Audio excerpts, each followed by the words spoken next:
يختص بالرحمة برحمته والله ما ننسخ من آية أو ننسها نأتي بخير منها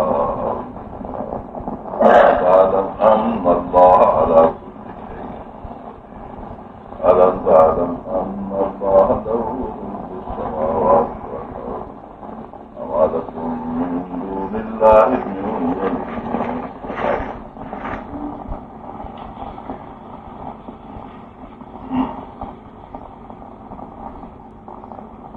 اللہ تبارک و تعالی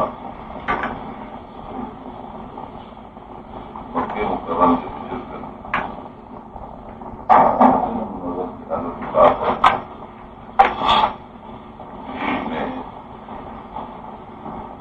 انہوں نے جن بھی اسلام کے احکام جو ہے قرآن کے انکار کयो انہوں جو حال عائشہ उहे नथा चाहिनि त तव्हां दीन मुनज़म हुजे नथा चाहिनि त तव्हांजी हुकूमत हुजे ऐं उहो नथा चाहिनि त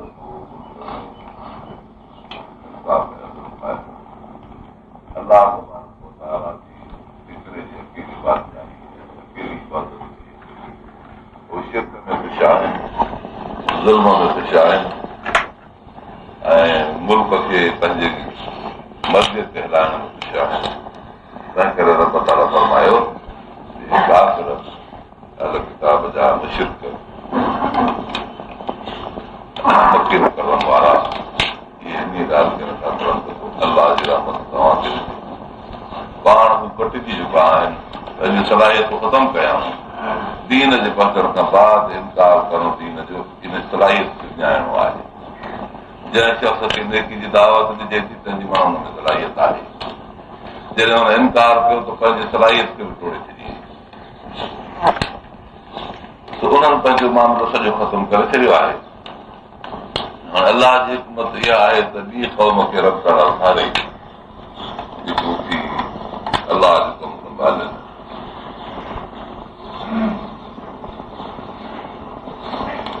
रब तबारक व तआला इन खां पोइ न सख़्तु हिकिड़ो क़ौमी नसब थींदो आहे ॿियो हुकुम जो नसब थींदो आहे ॿियो कानून जो नसब थींदो आहे नसब चइबो आहे मिटाइण खे मिसारण खे नसब जे मसइले में ॾिसिजे थो त मुस्लमाननि जे अंदरि इख़्तिलाफ़ अचे मुअतज़िला नसब जा क़ाइल न आहिनि चवंदा आहिनि त नसब कीअं थींदो नसब जहालत जी निशानी आहे जेकॾहिं हिकिड़ो हुकुम ॾेई ऐं पोइ हुनखे रद्द कजे इहो न ॾियणो हो न ऐं इन जी ख़बर पए हा त जेकर चोॾिजे हा हुकुम इहो आहे मुअतज़िलनि जो क़यास ॻाल्हि ईअं न आहे तबीब हिकिड़ो मरीज़ खे दवा थो ॾिए हुन मर्ज़ में इफ़ाक़ो ऐं दवा जी मुदत एतिरी हुई वरी मटाए दवा ॿी थो ॾिए वरी वधीक फ़ाइदो थो थिए वरी ॿ टे ॾींहं दवा हलाए हुनखे बदिलाए थो पोइ वरी मरीज़ ख़ुशि थी थो हाणे पहिरीं दवा पोइ ॿी दवा पोइ टी दवा इहो न सफ़ा इहो हुकूमत जो उसूल आहे त तबअ ऐं मिज़ाज शख़्स जी हुजे या क़ौम जी हुजे जेतिरो जहिड़े क़िस्म जो हक़ घुरे ऐं इलाजु घुरे उहो वक़्त ते कजे इन जी माना हकीम जी हिकमत हूंदी आहे हकीम जी बेसम जी न आहे तंहिं करे नसब हिकिड़ी शइ जिन माण्हुनि नसब खे इन कबाहत सां पेश कयो आहे उन्हनि फिक्री उसूल खे न ॼातो आहे इहो हिकिड़ो मसइलो जेको मां पेश कयो नसब जे ताईद बाक़ी रहियो सुवाल क़ुर पाक में अहकाम केतिरा नसब थिया आहिनि उन नसब थियल अहकामनि जी फ़हिरिस्त आहे तफ़सीरनि में अचे थी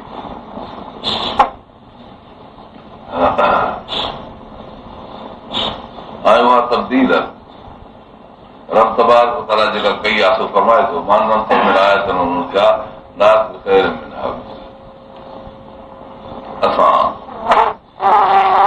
उन जहिड़ो हुकुम आणींदा आहियूं या हुनखां बि इफ़ाक़ियत जो वधीक हूंदो आहे।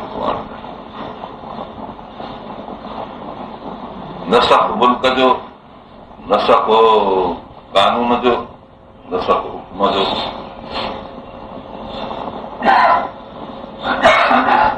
नसख दीन जो,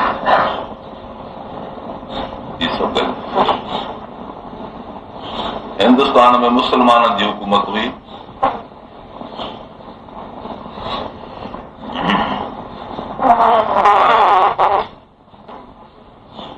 उहा हुकूमत मुस्लमाननि जी 800 वरी वञी फतह खां बाद, जॾहिं 2 सदी में फतह थी, हुन खां बाद जेकी हुकूमत हली ऐं हलंदी आहे। पोइ हिंदुस्तान में अहिड़े क़िस्म जा हालात पैदा थिया जंहिंमें अंग्रेज़ दख़ीलकार बणिया।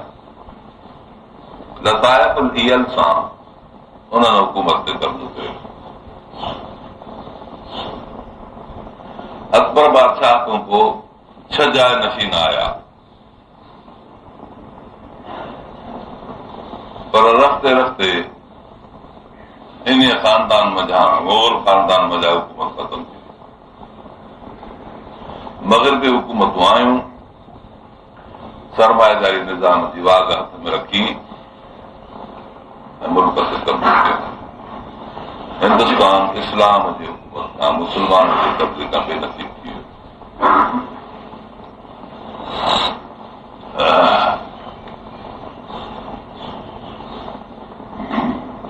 इन में हिकु सदी गुज़री वई। पोइ मुस्लमाननि कोशिशि कई त मुल्क खे आज़ादु कजे ऐं उन में इहो इज़त जो मसइलो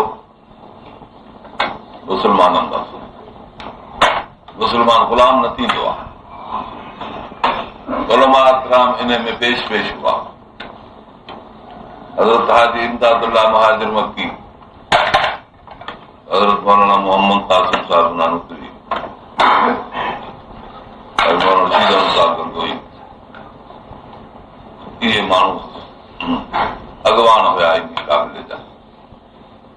लश्कर कशी थी, अंग्रेज़नि सां जंगियूं थियूं, पर इन वॾी हुकूमत सां कीअं जंग करे सघिजे। इहो हक़ीक़त में हुननि हिकिड़ो मिसाल छॾियो आहे पोयनि जे लाइ। असां जंग कई जेका इंतिहाई जज़्बात जे बुनियाद ते हुई, पर उन जंग में ॾिठो वियो त माण्हुनि माराइण खां सवाइ बि कुझु माण्हू फतह न थी सघे। हुकूमत मुल्क ते कब्ज़ो करे वई। उन्हनि जा असरा जदीदा नियम बनस्बत उन्हनि जो लश्कर कशी निज़ाम फौजी। पोइ इहे उलमा इकराम मुतवजह थिया वरी तदरीस ऐं तालीम ॾांहुं। देवबंद मदरसे जो बुनियाद पियो, उन में तालीम थी, उलूम अक़ली उलूम नक़ली उन्हनि खे महफ़ूज़ कयो।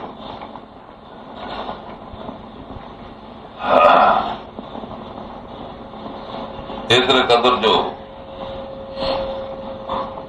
हिकिड़ो अंग्रेज़ चए थो त मां देवबंद में घुमण वियुसि, उते ॾिठुमि त शागिर्द वेठा पढ़नि भेरा ॾियनि। जाग्राफी के, आलजबरा के ऐं अरब मुतनासिबा जहिड़ा बहस ऐं ॿिए पासे ते उकलिदस मुसलस जे वजूद ते दलालत जा दलील क़ाइम करणु, अहिड़ो हिकिड़ो बर्जिस्तगी ऐं चुस्तीअ सां वेठा बयानु कनि त असांजे तालीमी इदारनि में अहिड़े क़िस्म जो को बि निज़ाम कोन्हे जेतिरो हुते ॾिसण में आयो। माना तालीम खां हुननि अंग्रेज़नि खे मरहूब बणायो ऐं अहिड़ा माण्हू पैदा कया जेके इंतिहाई फाज़िल हुआ पंहिंजे दीन मज़हब में। पोइ हिननि जमात तयारु कई हुन जमात जो मक़सदु हुयो हिक तरफ़ मुल्क में आज़ादी जो मुतालबो ऐं ॿिए तरफ़ अंदरून ॿिए मुल्क सां मुआहिदो करे उतां कुवत हासिल करे जा मुस्लमाननि जी हुकूमत हुजे कुवत हासिल करे हिन मुल्क ते कब्ज़ो कराइणो, मुरासिलात खे हिक वक़्त ते टोड़े ॿी ताक़त आणे वक़्त जे मुल्क जे हाकमनि ते कब्ज़ो करे इलाही हुकूमत क़ाइमु करण जो निज़ाम इन में तुर्क हथ वठायो। तारीख़ मुक़ररु थियल हुई मगर उहा तारीख़ किन सबबनि जे करे ज़ाहिर थी पई। रूमाल हुया जिन में मज़मून ईंदो हो मुख़्तलिफ़ क़िस्म जो, उन्हनि में अहिड़ा अखर हो जंहिंमें लिखियल हूंदा रूमाल कंहिं अंदरि सिगल गोथलीअ में शीशे में गिटलीअ में कंहिं अहिड़े नमूने रूमाल खे पहुचंदा ख़ासि तारीख़ जा अचणी हुई त उन ख़ासि तारीख़ जी ॻाल्हि हिकिड़े बुज़ुर्ग पंहिंजे भाउ सां कई। उहो बुज़ुर्ग असांजे जमात जो भाउ जो सियाही हो, उन अंग्रेज़नि खे ॿुधायो नतीजे में थियो त हुन असांजे उलमा किन ते मौत जी फतवा किन ते गिरफ़्तारी जी वाक़ई उन ऐन मौक़े में हज़रत मौलाना शेख रहमतुल्लाह अलैह मके मुकर्रम मदीना मुनव्वरा में आहे। मौलाना हुसैन मदनी मदीना मुनव्वरा मौलाना उबैदुल्लाह सिंह जी गैर से अमरोटी रहमतुल्लाह अलैह रूपोश करे हितां कढी छॾियो, कोयटा जे ज़रिए रस्ते सां ईअं निकिरंदो ज़ियारत कंदे रूस में इहो हिकिड़ो वॾो दौर जेको ईअं जोड़ी बहरहाल हेॾे तहरीक आज़ादी हली रही हिंदुनि असां सां इन हमवतनीअत जे करे साथ ॾिनो करे मुल्की कुवत असांजी हमवार थी वई।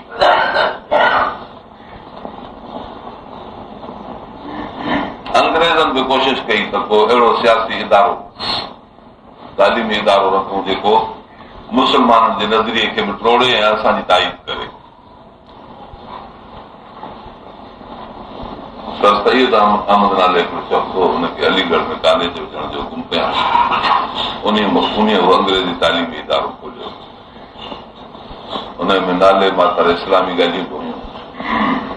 बहरहाल उहो देवबंद जे मुक़ाबिल में हिकिड़ो इदारो हो। ॿिए पासे ते हुननि पैसा ॾोकड़ ॾेई शइ कराई बरेलवी हज़रात खे त जीअं उहे बि फतवा जे लिहाज़ खां मुखालफ़त कनि। तालीम जे लिहाज़ खां इदारो अलीगढ़ जो, फतवा जे लिहाज़ बरेलवी, अहिड़ी तरह सां इल्मी मुक़ाबिलो थियो। पोइ अॻिते हली नवाब सिद्दीक़ हसन ख़ान खे बि हुननि परवानो ॾिनो ऐं हुनजी जमात मंज़ूर कराई। अहल हदीस जो वजूद बि करी पियो। बहरहाल इहे हिकिड़ा अंग्रेज़ी शोशा हिन जमात ऐं हक़ दीन जे मुक़ाबले में थिया ऐं हरकत थींदी। इहे माण्हू आहिस्ते आहिस्ते मोटी आया, केतिरा वफ़ात करे विया, कारे पाणी ॾे विया। मौलाना शेख अली साहिब जिन खे बि तमामु घणी तकलीफ़ूं पहुतियूं, आख़िरी उमिरि में उहो बि छुटी आयो। मौलाना उबैदुल्लाह सिंधी बि पोइ मोटी आयो पाकिस्तान खां 2 साल अॻु। बहरहाल उहो दौर गुज़री वियो, आज़ादी मुयसर ईअं न थी सघी। इहो हिकिड़ो वॾो वाक़ियो सामने हुआ। अंग्रेज़नि मुस्लमाननि खे कटे छॾियो। हिन मुल्क में पंहिंजे हुकूमत खे मज़बूत करण जे लाइ हिंदुनि खे अॻियां कयो। हिंदू तालीम अंग्रेज़ी में पेश हुया। तालीम जो मुक़ाबिलो हुननि तालीम सां कयो। दीनी मज़हबी तालीम खे कढी फिटी कयो। मुस्लमान वटि दीनी तालीम मक़सदु हुई पर वसीलो बि हुई। इन सां पंहिंजे दौर हुकूमत इस्लामी में मुलाज़मतूं बि कंदा हुआ, उहिदा बि हासिल कंदा हुआ, पघारूं तनख़्वाहूं माश मिलंदो। ऐं तालीम दीनी मक़सद बि हासिल थिए, उहा ई तालीम वसीलो बि पेट पालण कयो। अंग्रेज़नि इन पेट पालण जे वसीले खे बदिलायो। सभु मुस्लमान हिकु ज़हन जा न हुया, ऐं उहो बदिलाए ॾेखारियऊं नक्शे तौर हिंदुनि खे हुकूमतूं मुलाज़मतूं ॾिनऊं। हिकिड़ो आलम हुजे, फाज़िल हुजे, पीउ पंहिंजी नौकिरी ॾियण लाइ बि हुनखे तयारु न आहे ॿ ॿ महीने में ॾियनि हुनखे। ऐं हिंदू थोरो पढ़ियल हुजे, ॿ टे अखर सेखारे हुनखे वॾी वॾी नौकिरी ॾियनि। तंहिं वक़्त में पघारूं सुठी पघार 4 रुपया हूंदी। माण्हू जे महिनत जो क़दुरु न हो। एम्परियलिज़म जा इहे उसूल आहे। माण्हू जी जेका महिनत ऐं क़दुरु क़ीमत आहे उहा तमामु घटाए छॾी।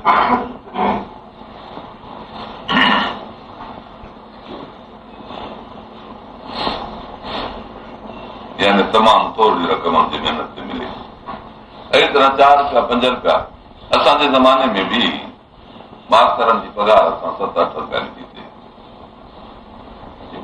तालीम ॾींदा हुआ 7-8 रुपया तालीम, पोइ हलंदे हलंदे 15-16 रुपया थी वई। तमामु वॾी ॻाल्हि थी वई। मुंहिंजो मतिलबु हिन वजह इहा आहे त अंग्रेज़नि पंहिंजे ख़ासि सियासत सां ऐं तजुर्बनि जे बुनियाद ते हिंदुस्तान में हुकूमत कई ऐं मुस्लमाननि खे कमज़ोर बणायूं, हिंदुनि खे अॻे आंदऊं। हिंदू वतनीयत जे करे कुझु मुस्लमाननि सां गॾिजी हलिया हुया, पर पेट पालण सां कंहिंखे मक़सदु हो नौकिरी मुलाज़मत इज़त मिले त हुन में पोइ अंग्रेज़ हिंदुनि खे परवरिश ॾेई अॻे करे आया। हिंदू अंग्रेज़ में वधी विया ऐं मुस्लमान साॻो उन मुलाज़मतनि वग़ैरह में पोइ रहिया। ऐं उलमा इकराम जूं फतवाऊं हुननि खे हुयूं त अंग्रेज़ न पढ़ो। इहा ॻाल्हि आहे, फतवा सही हुई, पर अॻिते हली हिकिड़े रिश्क जो सबबु बणियो जो पोइ ख़ुसूसी तरह सां पाकिस्तान खां बाद उमूमी तरह सां अॻ में मुस्लमान अंग्रेज़ी जी तरफ़ मुतवजो थिया। ॾिठूं त माश इन तरीक़े सां असांजो थींदो। अंग्रेज़नि जो बि हीअ अमराद हुई त मुस्लमाननि खे तलखी ॾेई तंग करे पोइ थोरो जो इजाज़त ॾिजे त जीअं सभई हेॾे कुॾी अचनि। मुस्लमान अंग्रेज़ी तालीम ते बि झुकी पिया, वरी हुनखे नौकिरियूं बि मिलियूं। माना वसीलो पेट पालण जो इहो हो, पर मक़सदु अॻे ऐं वसीलो हिकु हूंदो हो। दीन जी तालीम हूंदी, हुन में हुननि खे कुझु हासिल बि थींदो, दीन बि महफ़ूज़ रहंदो। हाणे हिननि खे दीन जी तालीम छॾणी पई, छो त अंग्रेज़ी निसाब ऐं कोर्स एॾो वॾो रखियो वियो जो जंहिं तालीम जो ज़मानो माण्हू जो तक़रीबन गुज़री वञे। कीअं थी पियो? 7 साल अॻे प्राइमरी तालीम हूंदी, सिंधी तालीम या उर्दू तालीम जहिड़े क़िस्म जो मुल्क हुजे। हुन खां पोइ वरी 6-7 साल मैट्रिक जी तालीम हूंदी। इन विच में कंहिंखे को प्रोमिशन मिली वञे त ठीकु, न त न। ऐं 6 सालनि खां पोइ ॿार खे दाख़िला मिलंदी। 6 सालनि जे मथां 7 साल विझनि फाइनल जा, 7 साल मैट्रिक जा, त साहब 20 साल थी विया। ऐं पोइ मथे सां थींदी वरी आला तालीम। आला तालीम में बि 5-6 साल लॻी वञनि, 25-26 साल। पोइ जॾहिं जो माण्हू ग्रेजुएट थिए वञी फारिग़ बणिजे, उहो उन वक़्त में सम्झो त उहो माण्हू आला जो मालिक हुजे, पोइ हाणे शादी सिखंदो। अहिड़ो हुननि वॾो इंतज़ाम रखियो तालीम जो, जंहिंमें इस्लाम जी तालीम जेका मक़सदु हुई मुस्लमान जो सां बिल्कुलु कटिजी वञे, उनजे जाइ ते माशी मसइलो हुननि जो हल थी वञे। जीअं मुस्लमान मुआशियात ते मुतवजो त दीन खां पासीरो थिए। जंहिं मुल्क में हिकिड़ो मुस्लमान बेनमाज़ी न हूंदो हुयो, उते हाणे बेनमाज़ी बि शुरू थियण लॻा। जंहिं मुल्क में हर मुस्लमान जे मुंहं ते ॾाढ़ी हूंदी, न त ताज़ीरात हूंदा हुआ। मखदूम मोहम्मद हाशिम चवंदो ॿियनि बदिल ताज़ीरात मुक़ररु कया जेकॾहिं ॾाढ़ी कंहिंजी नंढी हूंदी मुठ कान, जेकॾहिं अहिड़ो माण्हू लॻे त हुनखे ताज़ीर मिलंदो, ॾाढ़ी नंढी थियण लॻी। अंग्रेज़ ॾाढ़ी कूड़ाए न आया कॾहिं। चार्ल्स नेपियर जेको सो ॾाढ़ीअ सां आयो। जिथे अहिड़े मुल्क में ॾाढ़ी वारे मुल्क में हुकूमत कबी, ॾाढ़ी कूड़ाए बि ज़लील थींदो, बादशाह जी ज़िलत थींदी त पोइ कीअं इज़त रहंदी, हुकूमत कीअं थींदी। उन पंहिंजो धाको जमायो, हुन खां पिट साहिब आयो, उन ॾाढ़ी कूड़ाई। माण्हू अंग्रेज़नि जे असर खां मुतासिर थी चुका हुआ, हुननि जी कुवत खे महसूसु करे चुका हुआ। अदलिया खे हुननि टाइट रखियो, मज़बूत कयो। अदालत ॼणु ईअं मिले पई सुठे नमूने, ऐं वॾेराशाहीअ ते हुननि कब्ज़ो करणु शुरू कयो। हुनखे सर जा किताब ॾिना, तमामु ज़लील करे पोइ करार ॿारहं हुनजे कंध ते रखी झुकाए सजदे जहिड़ो करे पोइ हुननि खे सर जो किताब जी कुर्सी ते ईअं कयूं। जंहिं माण्हू जी ॾाढी वॾी हुजे त उनखे एतिरी इज़त न, जंहिंजी कुझु नंढी हुजे त हुनखे थोरी इज़त। ईअं महसूसु कराईंदे कराईंदे वरी जंहिं ॾाढी नंढड़ी सफ़ा करे छॾी, जेका मुस्लमाननि वटि वधि में वधि ऐब हो, उनखे वधीक इज़त ॾियनि, पर इहो कूड़ा आहे त हुनखे भाॻो पाए मिलनि। वरी जेकॾहिं को साहिब जे कुते खे पुठीअ ते हथु लाहे त साहिब ज़ोर ख़ुशि थिए, हुनजी इज़त घर वारी बि तमामु ख़ुशि थिए। पर जे पाण सां को ज़मीनदार कुतो वठी अचे पोइ त बिल्कुलु भाकुर पाइनि। अहिड़े अहिड़े क़िस्म जी तरफ़ीबात, नफ़्सियाती तरफ़ीबात ॾेई ऐं माण्हुनि खे राम पंहिंजी फर्मा बरदारी में आंदो। वॾेरो जॾहिं ईअं थी वियो त हुनजो हारी नारी बाज़ारी सभई ज़ारी ॿारारी ईअं थी विया ऐं 100 वरे जे अंदरि थी वियो, 100 वरे में काफ़ी असरु थी वियो। पोइ हिन ॾिठो त हाणे असांजी औलाद हिते पैदा थी आहे रुहानी। मुस्लमाननि जो मुतालबो ॿिए पासे उलमा किराम कयूं बीठा आज़ादीअ जो, हिंदू बि हुन में साथ हुजनि।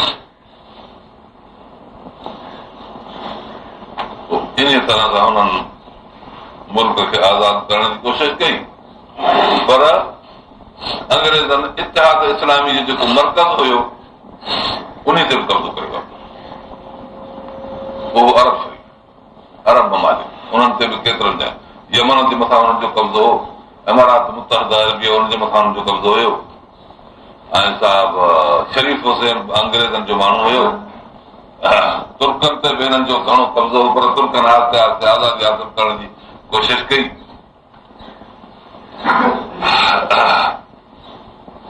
तुर्की बादशाह पंहिंजे आख़िरी दौर में अंग्रेज़नि सां साथ ॾिनो, रूस जे ख़िलाफ़ थिया। अंग्रेज़ इन जे ज़रिए हुननि जेके अमारात मुतहदा हुआ या अरब जा मुल्क हुआ उन्हनि ते कब्ज़ो कयो ऐं हिंदुस्तान में बि फसाद करायूं।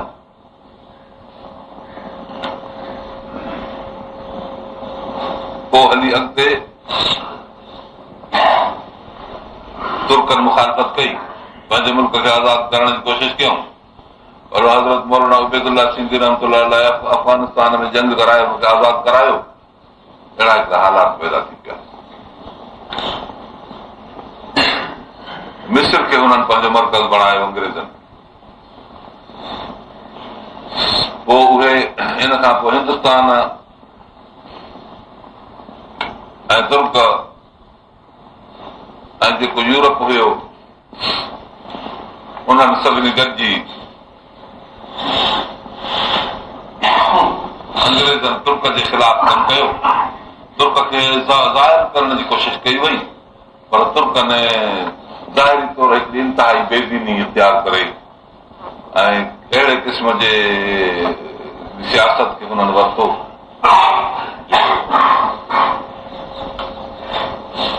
अंग्रेज़ हुन मां ज्यादा बदगुमान न थिया ऐं हुकूमतूं जेके बि अंग्रेज़नि जूं हुयूं उतां हिंदुस्तान जी हुकूमत में जो अंग्रेज़नि खे लश्करकशी बि कई वई और तुर्कनि जे मथां।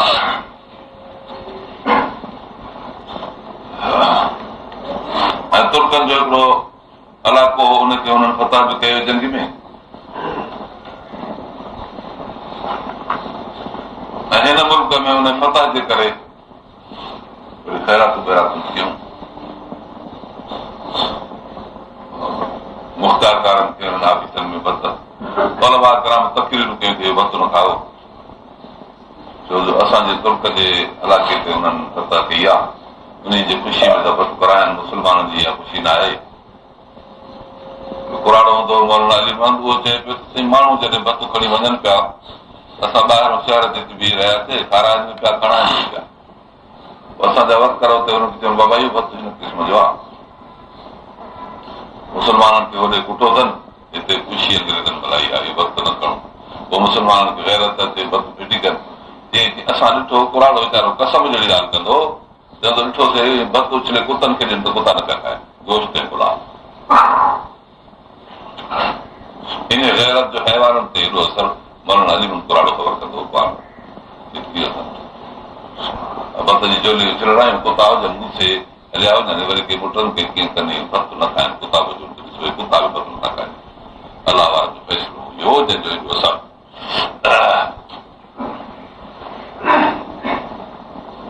बहरहाल अहिड़े क़िस्म जा हिकिड़ा हालात गुज़रिया अंग्रेज़ ऐं तुर्क पाण में ख़िलाफ़ थी विया छो त हुननि खे इतिहाद इस्लाम जो ख़ौफ़ हो हुननि कोशिशि कई त मतिलबु अरब मुनज़म थी वञे टी दुनिया हिकिड़ी वॾी ताक़त वठे पोइ अंग्रेज़नि अरब खे मुनज़म करण जी कोशिशि कई हुननि ॾिठो त अंग्रेज़ जाइ नशीन अरब थी वेंदा अरब तहज़ीब में अची वेंदा असांजी में आहिस्ते आहिस्ते अरबनि खे हुननि पंहिंजे पासे छिकियो जेका ताक़त हिंदुस्तान में असांजे मुक़ाबले में हुई मुस्लमाननि जे जेका मुक़ाबले में हुई उन खे हिननि छा कयो जो उन ताक़त खे वधाए ऐं मुस्लमाननि खे इतिहाद इस्लामी जो धोखो ॾेई ऐं मुतवजो करण लॻा त तव्हांखे मुतहद था बणायूं मतिलबु इहो त जे हिंदुस्तान सां ॿाहिरीं हुकूमत का बि मदद न करे इन तरह सां हुननि पंहिंजो मिस्र खे बि मर्कज़ बणायो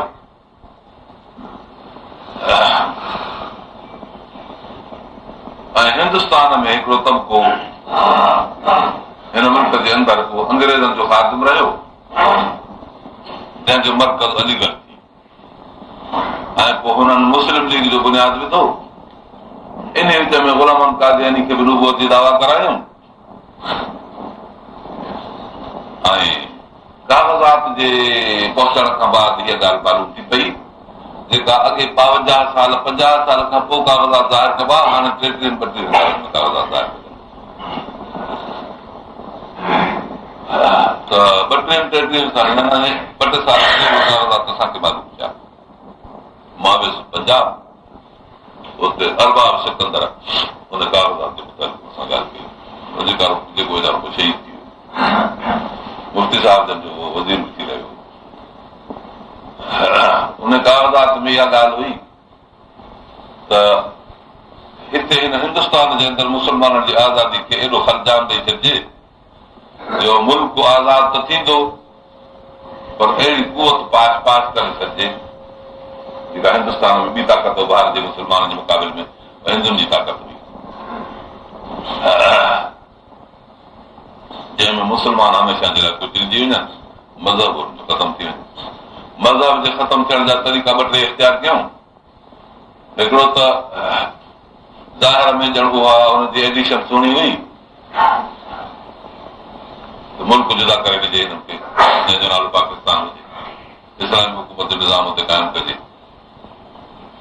ॿिए पासे अंग्रेज़ हिंदू हुजनि बसि ऐं मुस्लमाननि खे जेके टुकड़ा ॾिजनि से 2 टुकड़ा करे छॾिजनि विच में 1000-1.5 मेरे जो फ़ासिलो हुजे त जीअं कई बि वक़्त में इहे वसाइल में मुआसिलात में मिली न सघनि हिक ॿिए खे मदद ऐं ताईद न करे विच में हिंदुस्तान आयल करे कयूं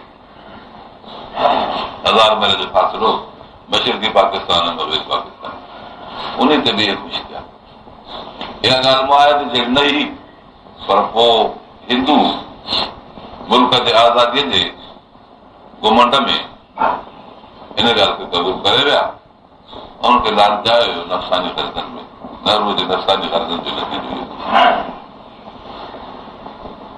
मौलाना अबुल कलाम आज़ाद इन लिखियो पंहिंजे हिकिड़े किताब नेहरू जी इहा ॻाल्हि ज़रूरु मंझबी त संदसि ख़िलाफ़ जेका शिकायत मौलाना अबुल कलाम आज़ाद कई आहे सियासी ग़लतियूं में बदअख़लाक़ी हुनजी उहा हुन पंहिंजे दौरे हुकूमत चई त मां तारीख़ खे नथो लिकाए सघां मौलाना अबुल कलाम आज़ाद सही आहे या हुनजी वुसअत पर हिकिड़ो एहसान आहे पर ॻाल्हि आहे ईअं मामिलो थियो ऐं हिते हिन मुल्क में जेका बि अंग्रेज़नि जी फ़ौज हुई उन में कादियाननि खे मथे कयो वियो ॾिठो त फौजी कुवत में जेकॾहिं कादियानी अची वेंदो त पोइ वॾी ताक़त थी वेंदी। तंहिं करे पोइ कादियानी जूं औरतूं, फौजी त घणा कोन हुआ, ऑफिसर फौजी वॾा, जेको बि ऑफिसर फौजी कादियानी औरत खे शादी करे हुनखे दर्जो वॾो ॾिनो। मेजर खां कर्नल ॾे वञी न पियो सघे, कर्नल खां जनरल ॾे माण्हू वञी न पियो सघे उते बि जेसिताईं कादियानी औरत सां शादी करे। इन तरह कादियानी खे जान ॾिनी वई ऐं माण्हुनि जा उहिदा वधाया विया। जेका जंग थी, इन जंग में ख़ासि इहो ख़्यालु रखियो वियो त गुरदासपुर जे साम्हूं, कादियान जे साम्हूं जेका सरहद आहे पाकिस्तान ऐं हिंदुस्तान जी, हिते जंग न थी। कॾहिं उत्तर कॾहिं ॾखिण ईअं जंगियूं करायूं त जे कादियान जंग जे ज़द खां महफ़ूज़ रहे। हालांकि कादियान तॾहिं हिंदुस्तान में हुयो, हिंदुस्तान सां लड़ाई ऐं आहिस्ते आहिस्ते कादियान खे वधाईंदा विया। हे मुल्क आज़ादु करे छॾियऊं। तक़सीम जे वक़्त में कादियान खे ज़फरुल्लाह कादियानी वाउट ॾेई दिल्ली गुरदासपुर खे होॾे करे छॾियो जितां असांजो दरिया बि अचे थो। महाशी मसइलो, आबपाशी जो मामिलो, कश्मीर जो मसइलो, इहे सभु अहिड़ियूं ॻाल्हियूं जिन खे तक़सीम पाकिस्तान जे ज़फरुल्लाह वोट ॾेई गुटे फिटी कयो। 51 ऐं हुयो 49 जो मसइलो।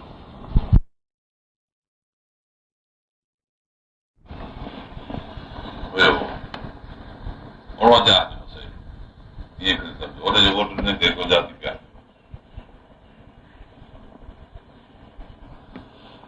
वोट में हीअं वधी वियो कोन। बहरहाल अंग्रेज़नि जी ताज़त थी। इन तरह इहो मामिलो करे पोइ हिते हिन मुल्क खे कादियान जी मुस्लिम लीग कादियान जी जमात थी ऐं हुन में शहर ठाहे हिकिड़ो असां जेको ॿुधंदा हुआसीं पंहिंजे हिन ज़माने में 32 में 33 में मुस्लिम आहे त मुस्लिम लीग में आहे, न त काफ़िर। मुस्लिम लीग इन क़िस्म जी जमात ऐं इहो कादियानी नज़रियो त जेको कादियानी थींदो सो मोमिन आहे, जेकर न त काफ़िर आहे।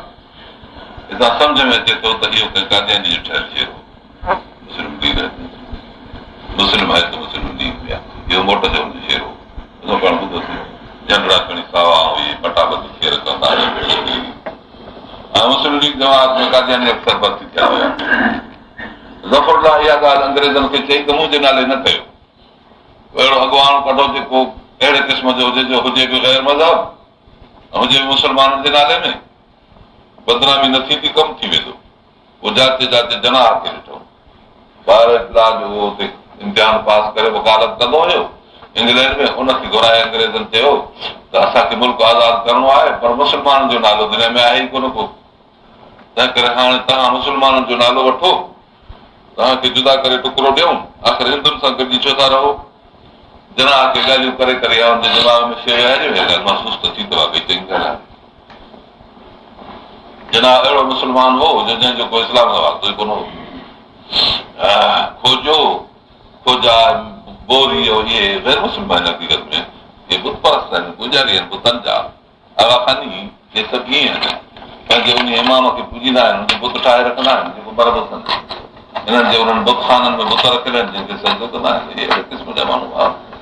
बहरहाल माण्हू अहिड़ो चूंडियो त जीअं इस्लाम सां हुनजो ज़ाती वास्तो कुझु बि न हुजे। इन जनाह खे खणी अॻे कयूं। जनाह मुबहम शख़्सियत हुई, मुस्लमाननि जे नाले में हुई। ज़फरुल्लाह सिधो कादियानी ज़फरुल्लाह लिकी वियो।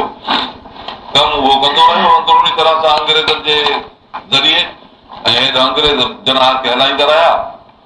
या मुस्लिम लीग जमीयत उलमा हिंद जे मुक़ाबले में हली, मुस्लिम लीग जो मुतालबो थी वियो, मुस्लमान घणे क़दुरु वधाए थी विया, के हेॾे के होॾे। बहरहाल रंधिणे में रोड त पियो।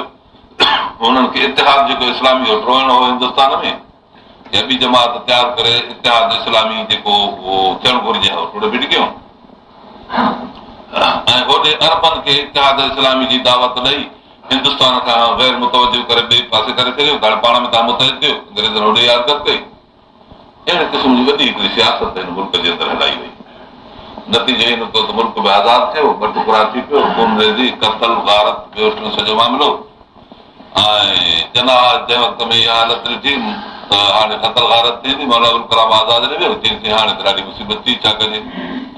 बसि असां तव्हांखे चयो त इहो कमु न करियो आज़ादी जो, हूअं ईअं थिए हा त जीअं की हिंदुस्तान में काज़ियुनि जे ज़रिए कमु हलंदो हो इस्लाम जो ऐं साॻियो हिंदू बि हूंदा हुआ, अदली असर कंहिंखे मिलंदी हुई। हींअर बि ईअं ई थिए हा। जेके जेके टुकड़ा अक्सरियत जा हुया उन्हनि अक्सरियत जे टुकड़नि खे मुस्लमाननि जे हवाले कजे हा ऐं उते मुस्लमाननि जो इस्लामी कानून न लाइ के हिंदू हुजनि हा, उते हिंदू हुकूमत जेका हुजे हा सा हुकूमत हुजे हा, न्यूट्रल क़िस्म जी ख़ाली विचतरी सेक्युलर हुकूमत। जेके मुस्लमाननि जा इलाइक़ा हुया उन मुस्लमाननि जे इलाइक़नि में इस्लाम जारी हुजे हा। ईअं थी पवे हा आज़ादी हिंद में। सेक्युलर जो मतिलबु इहो न हूंदो आहे त का लादीनी हुकूमत कजे या दीनी हुकूमत कजे, माना जहिड़ो को पंहिंजे दीन ऐं मज़हब ते हले इनखे चइबो आहे। फेमिनिज़म चइबो आहे लादीनी हुकूमत क़ाइमु करणु, सेक्युलर चइबो आहे हुकूमत क़ाइमु करणु, पोइ जहिड़े ख़्याल जा माण्हू हुजनि उहे पंहिंजो कानून हलाइनि। इहो फ़र्क़ु आहे फेमिनिज़म में सेक्युलर में। सेक्युलर माना ख़ाली थां, फेमिनिज़म माना लादीनी जो भरियल थां, इस्लाम माना दीन जो भरियल थां। हाणे कीअं थी सघे उनमें जेकर केतिरे क़दुरु मुस्लमाननि जो घणो मफ़ाद हुयो। मौलाना उबैदुल्लाह रहमतुल्लाह अलैह हिकिड़ो नक्शो ठाहियो त हिन तरह मुल्क खे आज़ादु कजे, त उहो माक़ूल नक्शो हुयो ऐं उहो ख़ासा टुकड़ा पिया बीहनि ऐं तक़रीबन हिकु जहिड़ा क़रीब क़रीब पाण में थी पिया वञनि। जमुना, नर्मदा ऐं सिंधु दरिया, इन्हनि दरियाहनि ते जेके बि मुल्क हुया, मौलाना अबुल कलाम मौलाना सिंधी जो ख़्यालु हो त इहे मुल्क मुस्लमाननि खे ॾिजनि, छो त मुस्लमाननि जे फुतुहात ते अक्सरियत जा मुल्क बि हुया ऐं सारो मुल्क विच में थी पवे हा, हिकिड़ो थी पवे हा। ऐं हिंदुस्तान ॿ टुकड़ा थी पवे हा तक़रीबन। हिंदुस्तान ओभर पासे वञी गॾिजे हा इन जे सरहदुनि ते, बाक़ी विच में इहो मुस्लमाननि जा इलाइक़ा थी पवंदा।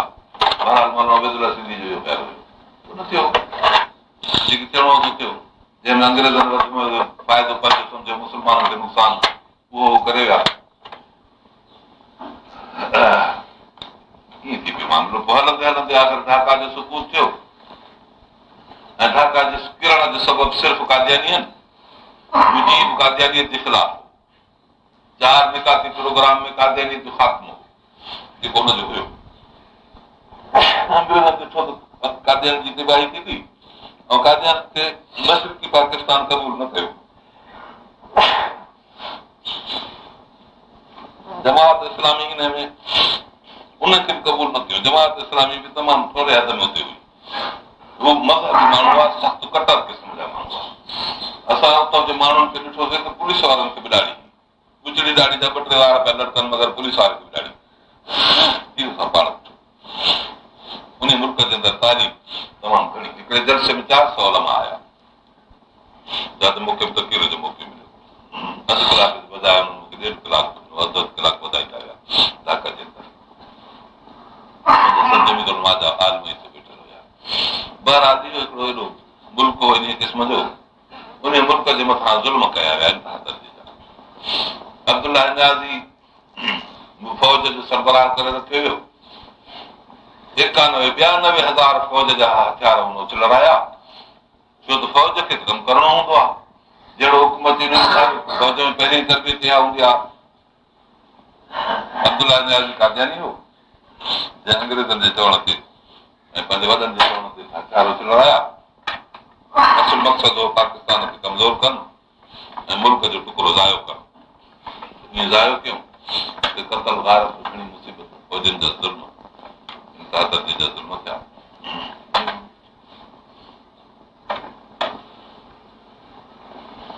मुजीब हिकिड़े पासे ॾिठो, न त हूअं अक्सरियत में मुजीब सारे मुल्क जो हाकिम हुजे हा, भुटे खे हुकूमत कान मिले हा।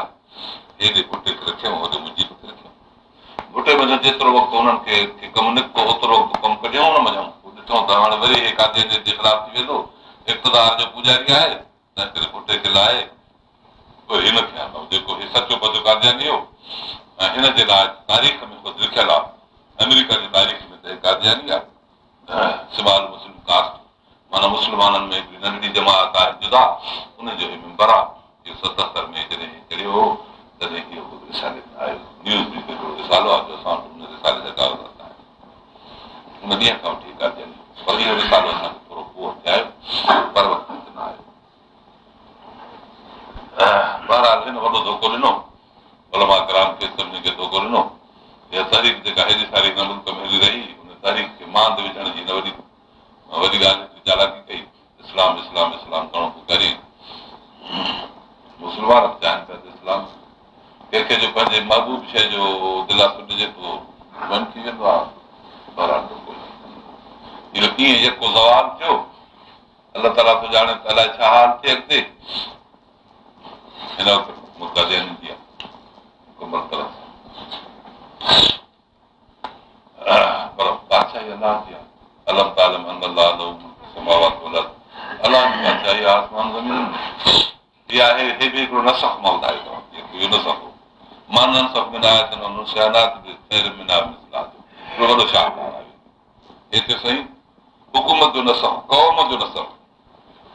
जॾहिं क़ौम में अहलियत हली वेंदी आहे त पोइ क़ौम अचे हुकूमत कंदी आहे। अहलियत हिननि जो हली वई मुस्लमाननि में, अंग्रेज़नि हुकूमत कसी। पोइ जॾहिं अंग्रेज़ वञण वारा थिया त पंहिंजी औलाद रुहानी हिकु फिटी करे विया, उहे कादियानी हा या ॿिया अंग्रेज़ी न आहिनि जेके हुननि सां मुतफ़िक़ आहिनि। मसइलो जेको मक़सदु जो उहो बदिलाए, मक़सदु जंहिं लाइन में वसाइल सां मक़सदु मिलंदो हो, वसाइल बदिलबा आहिनि, मक़सदु न बदिलबो आहे। उहो वसाइल उहे बदिलायो जेके असांजे मक़सद सां मुतज़ाद हुया। असांजो मक़सदु क़ुर करीम जी तालीम हुई। पोइ हिननि पेट जे ज़रिए माण्हुनि खे बुख ॾेखारे, जॾहिं त बुख जो तसवर मुस्लमाननि में हुयो बि कोन, इहा हरकत कयो। नौकिरियूं वोकिरियूं तालीमूं अंग्रेज़ी ॾेई मुस्लमाननि खे दिवा करे छॾियऊं। हाणे तव्हां वञी कंहिं कॉलेजनि जे ॿाहिरां दर ते बीहंदव, तव्हांखे 1200, 1400, 1500, 1500, 2500 छोकिरा मंझंदि जे वक़्त में निकिरंदे नज़र ईंदा, जेके अॻे तालीम क़ुर जी तालीम इस्लाम जी में मदरसनि में रहंदा। हाणे उहे ॾिसंदव त अंग्रेज़ आहिनि, अंग्रेज़नि जी तालीम ईअं दीन जी तालीम खे पोइ हिते हटाए। इन तरह सां मुस्लमान जो ज़वाल हिंदुस्तान में।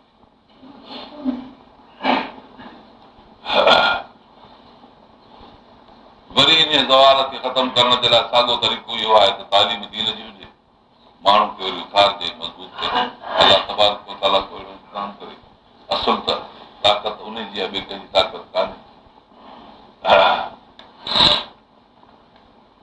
असुल ॻाल्हि इहा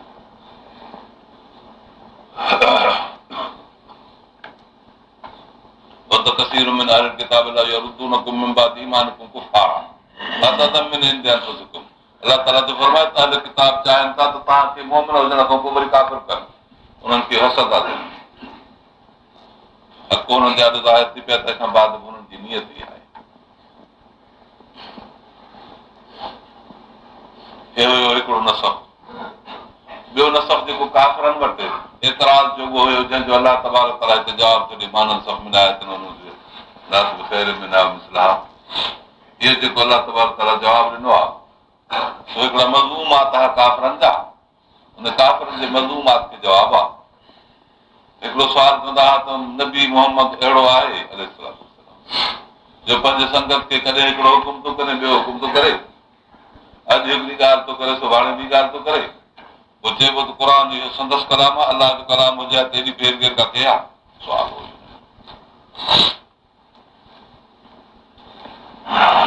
ऐं नसख जेको हूंदो आहे सो ॿ क़िस्म थींदो आहे। हिकिड़ो नसख थींदो आहे तिलावत में, ॿियो नसख थींदो आहे हुकुम में। सो तिलावत जे नसख जो मतिलबु इहा त उहो पढ़बो कोन, बाक़ी हुकुम बाक़ी हुजे। अशेख व शेख फर्जुमुहुमा, इहा आयत ई क़ुर शरीफ़ जी जेका कंहिं वक़्तु तालीम तिलावत में हूंदी हुई, हाणे उहा हुकुम में मौजूदु आहे, तिलावत में कान्हे। माना वॾी उमिरि वारो माण्हू, शादीशुदा माण्हू, ॿियो आहे ना शादीशुदा माण्हू। जेकॾहिं बिना शादी न शुदा माण्हू कुंवारे माण्हू खां थी पए त हुनजे लाइ सहूलियत आहे, मर्द हुजे औरत अणबो उन खे। ऐं जेकॾहिं शादीशुदा माण्हू उनखे कुझु शेख थो चए, उनखां जेकॾहिं बिना साथ थिए त हुनखे मौत जी सज़ा आहे। छो त हुन फितरी हुकूक जे अंदरि ज़्यादती जेके हिनखे उसूल करे चुको में न वल्लाह अज़ीज़ न थी। इहा ई आयत आहे शेख व शेख इज़ा ज़नाया फर्जुमुहुमा अलबत्ता जज़ाअ बिमा कसबा नकाला मिन अल्लाह वल्लाह अज़ीज़ न थी। हाणे इहा मनसूख तिलावत आहे, बाक़ी हुकुम बाक़ी आहे फ़ैसिलो हुकुम इहो थियो तिलावत न आहे। ऐं ॿियो बि अचे थो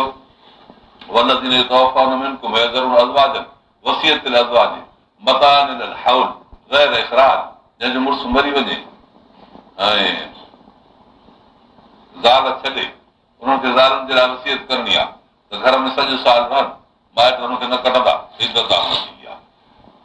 हाणे इहा मनसूख हुकुम आहे तिलावत आहे क़ुर मजीद में आयत बीठी आहे ऐं इन खे ॿी आयत अचे थी नसख करे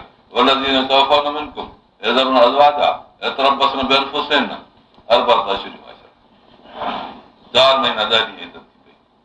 हू इज़त साल वारी जेका वसियत जे तौर ते रखियल हुई उहा हुकुम में मनसूख थी वई तिलावत में मौजूदु आहे। ॿ आयतूं ॿुधाइनि हुकुम मनसूख तिलावत मौजूदु हुकुम मौजूदु तिलावत मनसूख। काफ़िरनि इन क़िस्मत ते एतिराज़ कया हुया। अहिड़ी तरह सां सदके जो मसइलो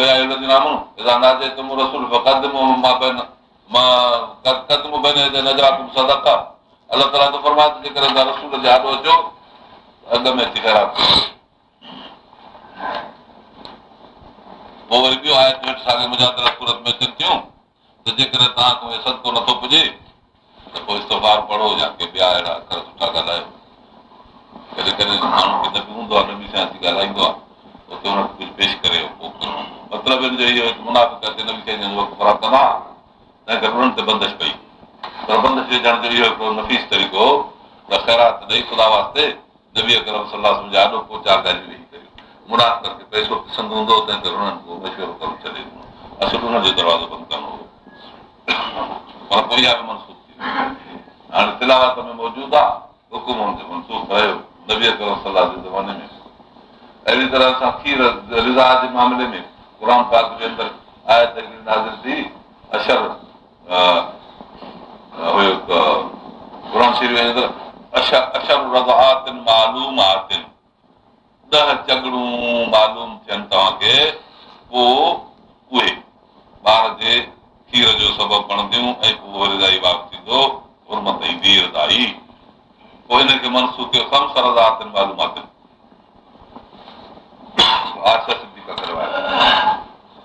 बहरहाल मतिलबु इहा आहे त हुन में ॿार जे वात में खीर पहुची वियो तंहिं करे इहो हुकुम आहे। नसख जो मसइलो बि नफ़्सी ॾिसिजे थो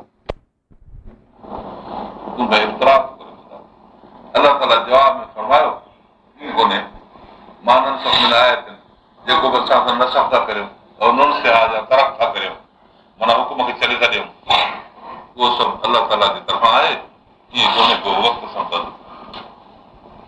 तब्दील तग़यीर वग़ैरह कोन्हे अलाह ताला ॿिया बि केतिरा अहिड़ा नसख कया नबी अकरम सल्लल्लाहु अलैहि वसल्लम खे हुकुम हुयो राति जो उथी जाए नबी जाए मुज़म्मिल कुमिल सही राति भर उथी वरी अलाह ताला इला कलीला थोरो निंड रख पोइ तो अचे और ॾिसो ओ इन क़िस्म जो कलीला और ज़िद अलाए वरतिल क़ुरान सभु ॻाल्हियूं जेके आहिनि इन सख़्त मामला पोइ वरी अलाह ताला तो फरमाए अलमान सैकुल मिनकुम मरदा तव्हां मूंखे बीमार थी पवंदा पोइ जेकर न उथनि त कान इहे सभु नसख आहिनि नसख क़ुर में आहिनि बहरहाल ॿिया बि केतिरा अहिड़ा नसख आहिनि।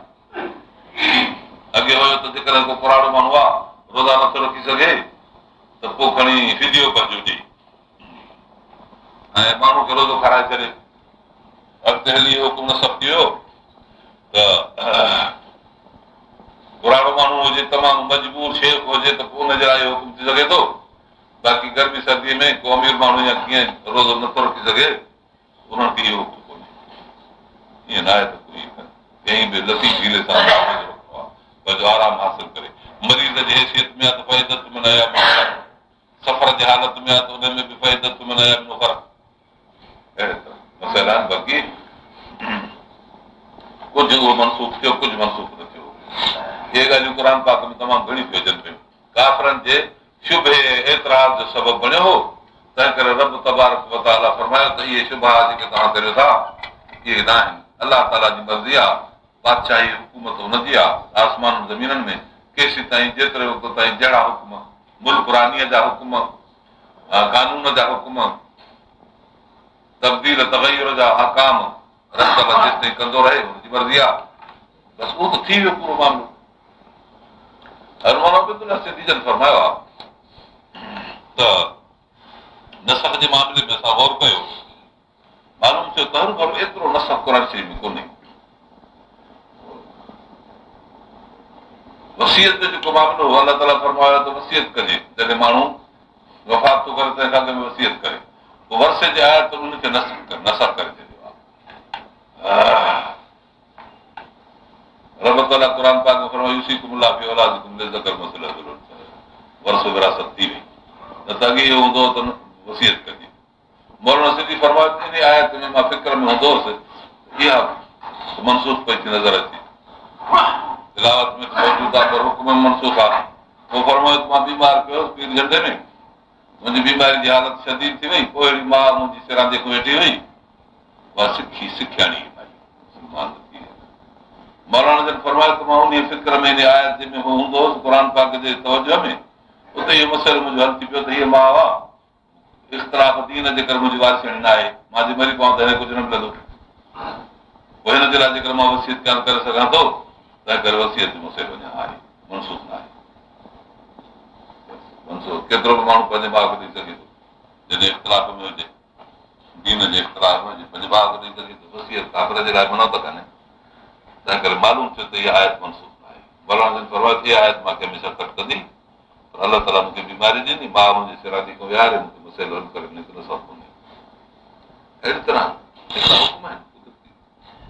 अहादीस में बि ॾिसण में थो अचे त घणा क़दुरु ईअं ई ॻाल्हियूं आहिनि जेके पंहिंजे पंहिंजे हुकुम जे लिहाज़ खां मज़बूत बि आहिनि ऐं उन्हनि में फ़र्क़ु बि कोन्हे। अहिड़ी तरह सां इहो नसख जो मसइलो हुयो।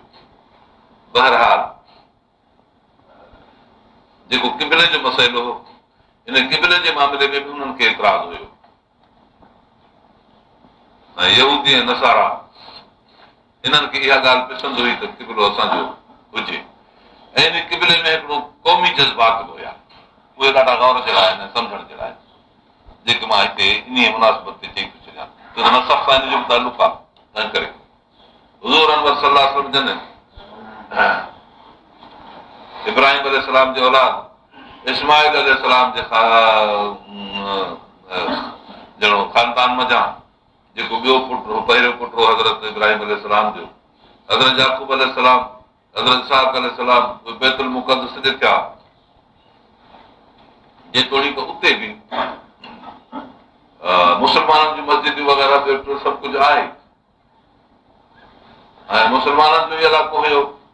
हज़रत इस्माइल अलैहिस्सलाम जी बि उते मस्जिद ठहियल आहे, बैतुल मुक़द्दस में हज़रत इस्माइल अलैहिस्सलाम जी मस्जिद ठहियल आहे, जुदा शइ कान हुई, पर हे काबो शरीफ़ असली पुराणी शइ, इन अवल बैतुल वुज़िअ लल्लज़ी बिबरकत मुबारकन, पहिरियों पहिरियों कर दुनिया जे अंदरि काबतुल्लाह ठहियो आहे, अलाह ताला जेके इब्राहिम अलैहिस्सलाम जे ज़रिए आबाद कयो।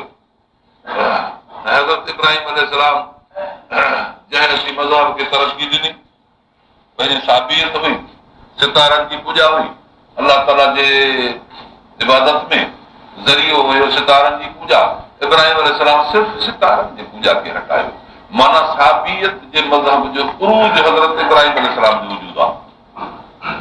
साबी मज़हब जो इहो उरूज हो, उन साबी मज़हब में ख़ुदा जी इबादत करणु, पर वसाइल ऐं ज़राया खे ॾिसी इब्राहिम अलैहिस्सलाम सिर्फ़ु उन्हनि खे कटे कढियो, इबादत ख़ुदा जी त साॻी रही, तंहिंजी माना साबी मज़हब जो उरूज ऐं तरक़ी हज़रत इब्राहिम अलैहिस्सलाम जो, मगर सितारनि खे कटे कढण इहो न सघो, इहो माना सभु आयत में दाख़िल थी पई हुई।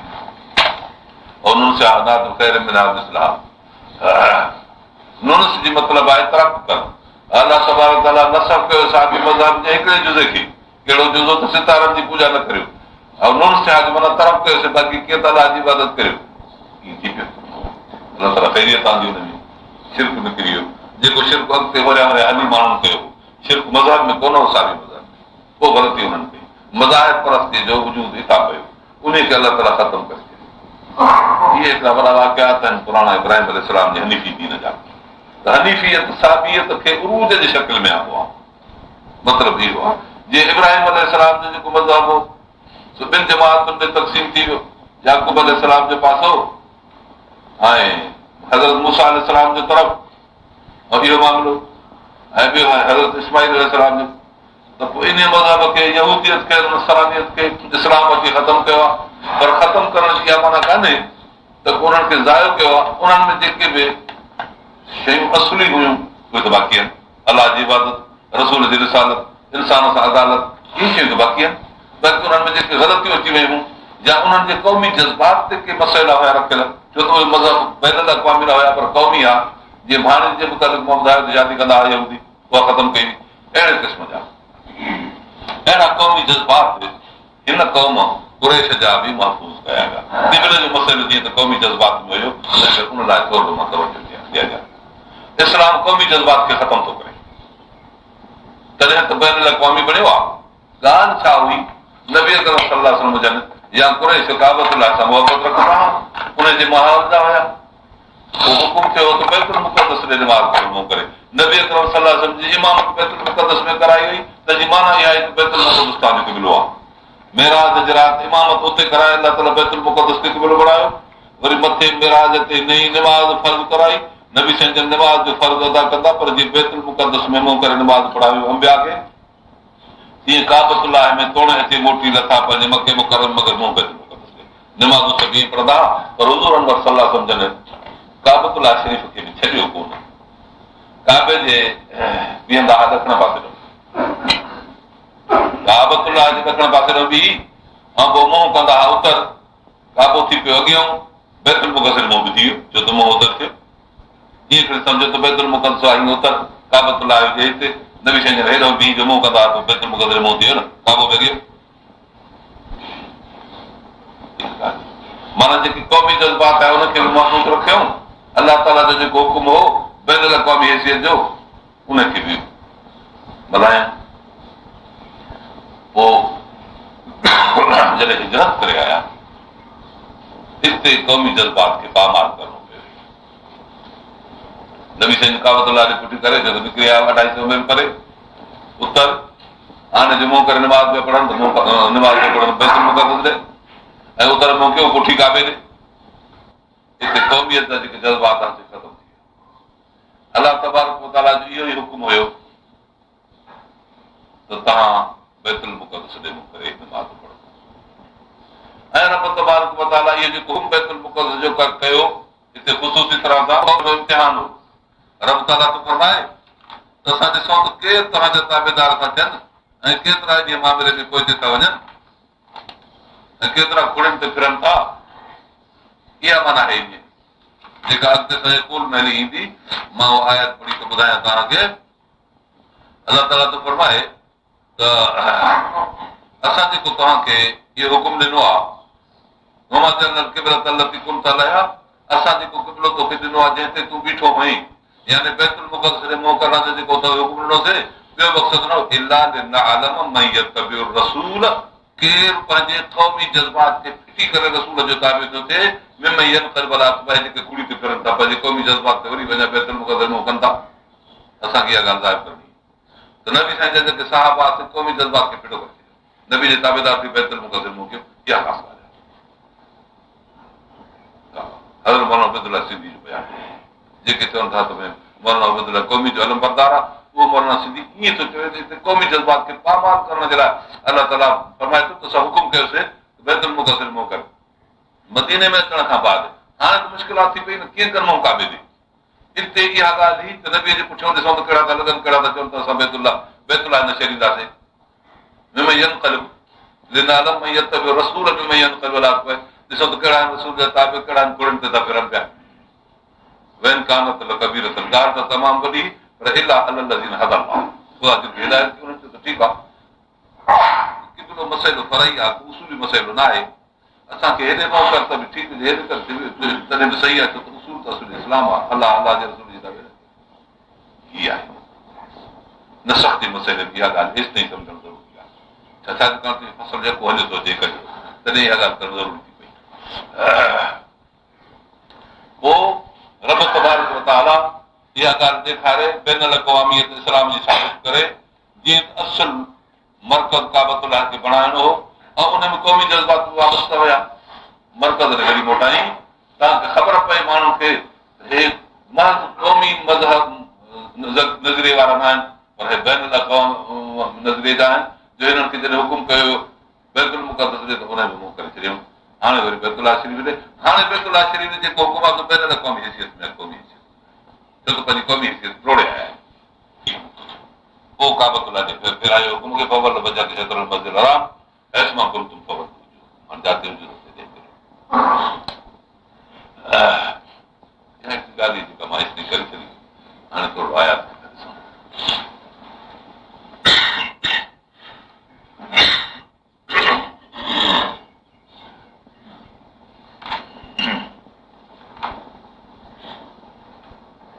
रब ताला बनी इसराइल जे हालात खे बि मोटायो, या बनी इसराइल अज़कुरू नेमती अल्लती अनअमतु अलैकुम व अन्नी फ़ज़लतुकुम अलल आलमीन, जाते छॾियोसीं कल्ह। इन अलाह ताला पंहिंजे तज़कीर आला इलाह खे दोहरायो आहे, बनी इसराइल जी अहलियत खे अलाह ताला ॿुधायो। उन खां बाद उन्हनि में जेको ज़वाब आयो त ज़वाब खे बि अलाह ताला बयानु फरमायो। न अहलियत उन्हनि जी ॿुधाए, न सख़ जो मज़हब ॿुधायो त हाणे दीन उन्हनि जे घर में निकिरी ॿिए क़ौम में आयो आहे ऐं हिकिड़ी अॻे ज़ुबान में हुयो, हाणे ॿी ज़ुबान में आयो आहे। इहो बि न सफ़ा, अॻे हकाम हिकिड़ा, हाणे ॿिया हकाम थिया आहिनि। अॻे क़ौमी हुकूमत ही नुबूवत ही, हाणे बैन अक़वामी नुबूवत आहे। इहे सभु न सख़ जा दर्जा आहे। तो इहे बनी इसराइल जे न अहलियत जे करे एतिरा न सख़ करना पिया। बनी इसराइल तव्हां अलाह जी नेमतूं यादि करियो, तव्हां उन नेमतुनि जो क़दुरु न कयो जंहिंमें तव्हांखे असां दुनिया ते फज़ीलत ॾिनी। तंहिं करे हाणे उन ॾींहं खां डिॼो जंहिं ॾींहं में को कंहिंखे कमु न ईंदो, हाणे इन दीन जे ताबे थियो। हिन जुमिले खे ॿीहर दोहरायो वियो आहे जेको असुल मथे हूंदो इन मक़सद जे लाइ नसीहत तौर ते कंहिंखां बि एवज़ो न वरितो वेंदो, वला तनफ़ा शफ़ा सिफारिश क़बूल न थींदी, अला उनकी का ताक़त काॾा हाणे कम खे हाणे कंहिंखे चढ़ाई करे जान चढ़ाईंदो। हज़रत इब्राहिम अलैहिस्सलाम असुल इन्हनि सभिनी मज़हबनि जो बुनियाद मर्कज़ आहे। ॻाल्हि उतां थी हले, हिते बि यहूद खे तरबियत आहे ऐं सम्झाइणी आहे त तव्हां जेकॾहिं नबी अकरम सल्लल्लाहु अलैहि वसल्लम दीन इस्लाम खे मञींदव, इब्राहिम मज़हब कोन्हनि ॿुधायो। अॻे बि इब्राहिम अलैहिस्सलाम जा ताबिया, हाणे बि इब्राहिम ऐं इब्राहिम अलैहिस्सलाम उहो शख़्स आहे जंहिंखे अलाह ताला दुनिया जो इमाम बणायो आहे। तव्हां बि हुनखे इमाम पंहिंजो सम्झो था। इस्लाम क़बूल कंदो त बि इब्राहिम ई चइबो, यहूदी नसारा आहियो त बि इब्राहिम ई आहियो। हिननि जो मक़सदु वरी छा हो त इब्राहिम अलैहिस्सलाम यहूदी नसारो, इब्राहिम अलैहिस्सलाम जॾहिं यहूदी नसारो आहे त नबी हाणे यहूदी नसारो न आहे न, हे त जुदा आहे मुस्लमान आहे न। तंहिं करे असां हिनखे कीअं मञूं? अलाह ताला मां कान इब्राहिम यहूदी वला नसरानी आहे। इब्राहिम अलैहिस्सलाम न यहूदी और नसरानी हो, छो त ॾिसो बुनियाद खे इब्राहिम अलैहिस्सलाम खे पुट थिया, हिकिड़ो इस्माइल अलैहिस्सलाम, इसहाक अलैहिस्सलाम, इसहाक अलैहिस्सलाम खे ज़ुरियत थी, याकूब अलैहिस्सलाम, उन्हनि खां असां वाइदो वरितोसीं। उन्हनि सभिनी याकूब अलैहिस्सलाम सां वाइदो कयो त असां अबे ॾाॾे जी दीन ते हलंदासीं, माना इब्राहिम अलैहिस्सलाम जी दीन ते हलंदासीं।